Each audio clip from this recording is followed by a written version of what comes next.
अभी पार्लियामेंट की इलेक्शन हुई ना, करवाई ना, G20 करवाए ना, कम बट में करवाया ना, सब कुछ हो रहा है। लेकिन जब असेंबली इलेक्शन की बारी आती है तो कोई ना कोई बहाना लगाया जाता है। और अब भी जब लोग सोच रहे हैं कि असेंबली इलेक्शन होएगी पक्का, अगेन कंफ्यूजन क्रिएट की जा रही है, जिससे पता चलता है कि yes, there are lot of chances कि यहां पर जम्मू कश्मीर में इलेक्शन नहीं होगी। सुप्रीम कोर्ट की रूलिंग है, उसके बावजूद भी कंफ्यूजन क्रिएट की जा रही है। मेरा यह पॉइंट है कि आप व्हाई नॉट ये कंफ्यूजन आप खत्म करो और आप एक प्रेस कॉन्फ्रेंस करो, चाहे इलेक्शन कमीशन बोले या गवर्नमेंट की बॉडी बोले, कोई भी बोले, और बताए कि यस 100 महीने में इलेक्शन पक्की है और आप सारे के सारे तैयारी करो। जितनी पॉलिटिकल पार्टीज हैं, इंडिपेंडेंट लोग हैं, सारे की तैयारी करो, इलेक्शन होगी चाहे कुछ भी हो जाए। बताइए क्यों असेंबली इलेक्शन के लिए बताया जाता है सिक्योरिटी कंसर्न? क्यों? अरे भाई, बाकी आपने जितनी भी इलेक्शंस करवानी है, जो कुछ भी करवाना है, तब सब कुछ हो जाता है, लेकिन असेंबली इलेक्शन के लिए ऐसा क्यों? और जिसके कारण यहां पर हमारे जम्मू कश्मीर के लोग बड़े प्रताड़ित हैं, उनके नुमाइंदे नहीं है, ब्यूरोक्रेसी किसी की सुनना नहीं चाहती, वो अपनी चलाती है। पब्लिक की कोई पब्लिक अपना दुख दर्द किसके पास लेके जाती है? यकीन मानिए वो ब्यूरोक्रेसी से लोग काफी डरते हैं। 99.9% ब्यूरोक्रेसी के पास कोई जाना नहीं चाहता। लोग जाते हैं किसके पास? अपने नुमाइंदे के पास दुख दर्द लेके जाते हैं। अगर 10 प्रॉब्लम लेके जाते हैं, उनकी 4-5 प्रॉब्लम तो सॉर्टेड हो जाती है, अगर बेकार से बेकार नेता भी है तो। 2014 के बाद अभी तक जम्मू कश्मीर के लोगों को इंतजार है कि आखिर कब जम्मू कश्मीर में असेंबली के इंतखाबात करवाए जाएंगे। हालांकि भारतीय जनता पार्टी की लीडरशिप जो है वो दिल्ली पहुंच कर वहां पर जो है मीटिंग भी करती है, उसके बावजूद भी अभी भी क्लियर नहीं है कि आखिर जम्मू कश्मीर में असेंबली इंतखाबात कब होंगे। क्योंकि हाल ही में इससे पहले एक मीटिंग जो है वो दिल्ली में मुनाकिद की गई, जिसमें JP नड्डा और अमित शाह मौजूद थे।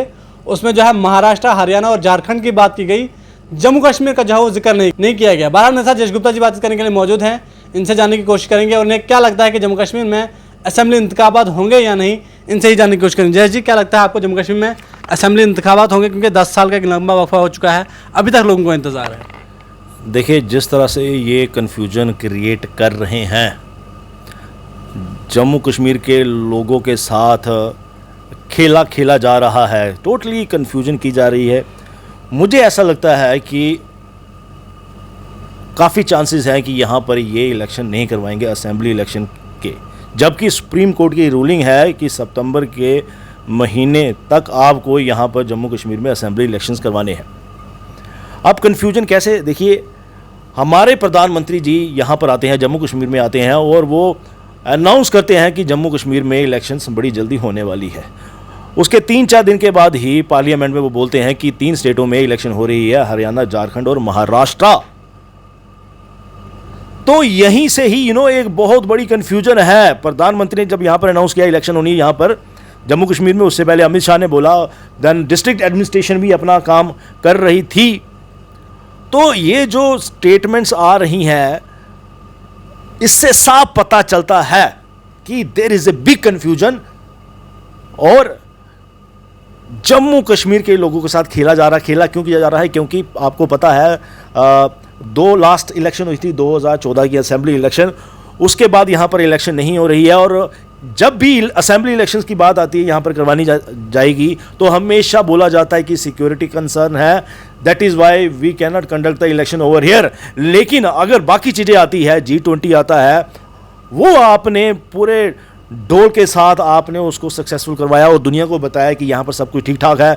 देन यहाँ पर अमरनाथ यात्रा करवाई जाती है, देन और कई सारी चीज़ें। इनफैक्ट आज से कुछ साल पहले यहाँ पर कॉरपोरेशन की, देन पंचायत की इलेक्शन भी हुई, तब सब कुछ ठीक ठाक है। लेकिन जब असेंबली इलेक्शन की बारी आती है तो कोई ना कोई बहाना लगाया जाता है। और अब भी जब लोग सोच रहे हैं कि असेंबली इलेक्शन होएगी पक्का, अगेन कंफ्यूजन क्रिएट की जा रही है, जिससे पता चलता है कि yes, there are lot of chances कि यहां पर जम्मू कश्मीर में इलेक्शन नहीं होगी। और जबकि सुप्रीम कोर्ट की रूलिंग है, उसके बावजूद भी कंफ्यूजन क्रिएट की जा रही है। मेरा यह पॉइंट है कि आप व्हाई नॉट ये कंफ्यूजन आप क्रिएट करो, खत्म करो और आप एक प्रेस कॉन्फ्रेंस करो, चाहे इलेक्शन कमीशन बोले या गवर्नमेंट की बॉडी बोले, कोई भी बोले, और बताए कि यस 100 महीने में इलेक्शन पक्की है और आप सारे के सारे तैयारी करो। जितने भी पॉलिटिकल पार्टीज हैं, इंडिपेंडेंट लोग हैं, सारी की तैयारी करो, इलेक्शन होगी चाहे कुछ भी हो जाए। मुझे बताइए क्यों असेंबली इलेक्शन के लिए बताया जाता है सिक्योरिटी कंसर्न? क्यों? अरे भाई, बाकी आपने जितनी भी इलेक्शंस करवानी है, जो कुछ भी करवाना है, तब सब कुछ हो जाता है। अभी पार्लियामेंट की इलेक्शन हुई ना, करवाई ना, G20 करवाया ना, कम बट में करवाया ना, सब कुछ हो रहा है। लेकिन असेंबली इलेक्शन के लिए ऐसा क्यों? और जिसके कारण यहां पर हमारे जम्मू कश्मीर के लोग बड़े प्रताड़ित है, क्योंकि उनके नुमाइंदे नहीं है। ब्यूरोक्रेसी किसी की सुनना नहीं चाहती, वो अपनी चलाती है। अगर पब्लिक की कोई पब्लिक अपना दुख दर्द किसके पास लेके जाती है? यकीन मानिए, वो ब्यूरोक्रेसी से लोग काफी डरते हैं। 99.9% ब्यूरोक्रेसी के पास कोई जाना नहीं चाहता। लोग जाते हैं किसके पास? अपने नुमाइंदे के पास दुख दर्द लेके जाते हैं। अगर 10 प्रॉब्लम लेके जाते हैं, उनकी 4-5 प्रॉब्लम तो सॉर्टेड हो जाती है। अगर बेकार से बेकार नेता भी है तो यहां लोगों के आंसू सूख चुके हैं। 1.5-2 साल में लोगों ने जगह जगह प्रोटेस्ट किए, लेकिन एक भी उनकी जो बात है मानी नहीं गई। गवर्नर साहब, मुझे बताइए, एक भी प्रोटेस्ट को अगर आपने मान्यता दी होगी, यानी कि आपने बताया होगा कि यह प्रोटेस्ट खत्म कर दो, हम आपकी यह बात मानेंगे। भाजपा ये भी कहती है कि जम्मू कश्मीर की जितनी भी रीजनल पॉलिटिकल पार्टियां हैं, उन्हें सिर्फ पावर चाहिए, उन्हें लोगों का भला करने के लिए इलेक्शन करवाने की ज़रूरत वो नहीं है। वो नहीं चाहते कि हम लोगों का भला करें, वो सोचते कि हम पावर में आए। देखिए, मैं वही तो कह रहा हूँ कि सेंटर का इस समय यही लगता है कि सारी की सारी पावर उनके पास रहनी चाहिए। अरे भाई, जो आपके सपोज़ कोई भी स्टेट है, यूटी के लोग वो तभी खुशहाल रह सकते हैं जब उनके नुमाइंदे सामने आएंगे, नुमाइंदों के पास पावर होगी।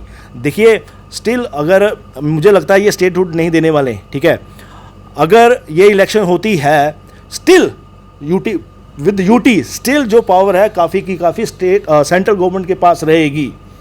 लेकिन अगर आप किसी भी यूटी को अगर खुशहाल देखना चाहते हो, ये बहुत ज़रूरी है कि जो पावर है, कुछ पावर उन लोगों के बीच में आए, यानी कि एमएलएज वगैरह होने चाहिए। ये हम चाहते हैं और हमारे लोगों की मांग है। जब तक हमारे चुने हुए नुमाइंदे एमएलएज हमें नहीं मिलेंगे, तब तक लोगों की भलाई नहीं होगी। मैं फिर से रिपीट करना चाहूँगा, क्योंकि लोग ब्यूरोक्रेसी के पास नहीं जाना चाहते। कई लोग डरते हैं और ब्यूरोक्रेसी किसी की भी सुनती भी नहीं है। आखिर में मैं आपसे जानना चाहूँगा, बीजेपी ने हाल ही में लोकसभा इलेक्शन में 2 सीटें जीती हैं, उससे भाजपा को नहीं लगता कि वो जम्मू डिवीजन में कुछ असेंबली सीटें जीत सकती है?